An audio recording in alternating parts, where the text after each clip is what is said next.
তীব্র তাপপ্রবাহে কাজে বের হওয়া শ্রমজীবী মানুষ ও দায়িত্বরত ট্রাফিক পুলিশ সহ পথচারীদের তৃষ্ণা মেটাতে প্রাণের মেলা জাতীয় কবি পরিষদের পক্ষ থেকে বিশুদ্ধ খাবার পানি ও খাবার স্যালাইন বিতরণ করা হয়েছে।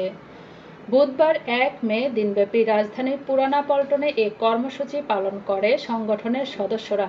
এ সময় সংগঠনের প্রতিষ্ঠাতা সভাপতি কবি ও সাংবাদিক বেলাল হাওলাদার সহ কবি মোহাম্মদ আমির হোসেন, কবি শাহরিয়ার, সাংবাদিক জাহিদুর রহমান, কবি এইচ.এম. হাসান, সাংবাদিক রিদওয়ানুল হক উপস্থিত ছিলেন। সংগঠনের সভাপতি মোহাম্মদ বেলাল হাওলাদার বলেন, চলমান তীব্র তাপদাহে অতিষ্ঠ জনজীবন, মাঠে ঘাটে রোদের তাপে যেন কলিজা ফেটে যাওয়ার অবস্থা। তাই এমন পরিস্থিতি থেকে কিছুটা স্বস্তি দিতে আমাদের এই কার্যক্রম। তিনি সমাজের সচেতন মহলকে এ কাজে এগিয়ে আসার আহ্বান জানান। Anjuman, Dhrubabani news desk.